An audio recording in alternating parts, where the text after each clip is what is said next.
On the campaign trail, Donald Trump promised to deport those protesting Israeli war crimes. Unlike liberal Kamala, I will support Israel's right to win its war on terror. You have to support that. Got to win, got to finish it off. And instead of pandering to the jihad sympathizers and America-hating radicals, we will deport them. We will deport them very quickly. We have no choice. When it comes to Israel, who has given him over $230 million, Trump keeps his promises.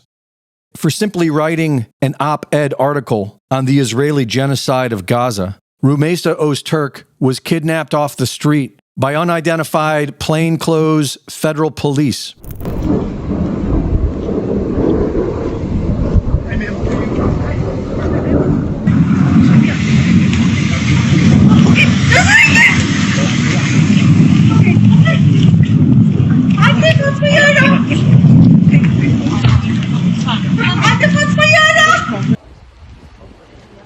You guys covering your faces?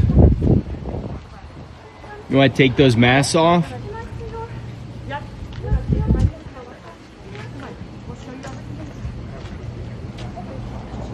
Is this a kidnapping?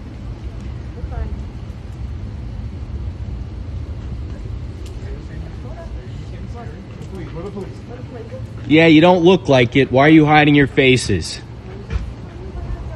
Why are you hiding your faces?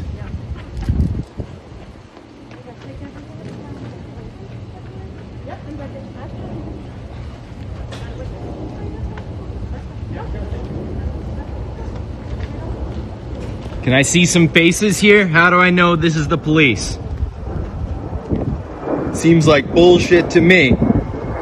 Certainly looks like it. Arguably the cornerstone of American freedom, the First Amendment of the U.S. Constitution is to protect the right of the people to peacefully express their views, no matter who they may offend. But Trump's Make America Great Again movement is clearly about Israel first, and Israel is getting their money's worth. People are demonstrating with passion. These ignorant demonstrators.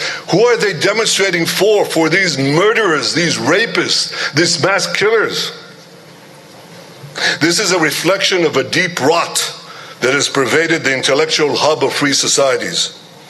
And this vilification of Israel, the Jewish people, and Western values has been propagated by a systemic alliance between the ultra-progressive left and radical Islam. It must be resolutely fought by civilized societies to safeguard their future. This is why we must all commend President Trump's decisive actions against anti-Semitism, and we must pressure other governments to do the same. MAGA is leading the way in censorship, but that's not good enough for the Zionists who control America.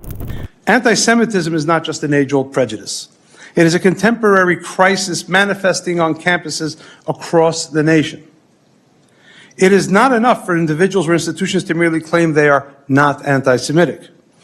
As my father once taught me, it is not enough for people, especially public figures, to be neutral or not be anti-Semitic. One must be anti-Semitic. We must demand the same of our universities and government institutions. This hearing, in my opinion, is an attempt to be just that, anti-Semitic.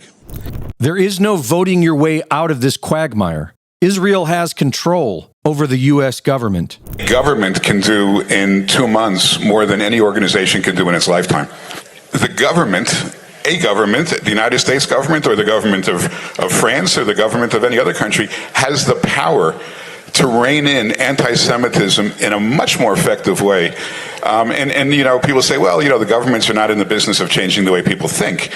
That's true, but, you know, to my thinking, most people who are, you know, anti-Semites, most of these people running around, we're not going to win their hearts and minds because they don't have hearts and they don't have minds. So, you know, how are we going to, there's no reason to think we're ever going to convince them, but we can deport them, we can put them in jail, we can make their lives miserable, we can cut off their funding, and that's what the Trump administration is doing for the first time. Greg Reese reporting.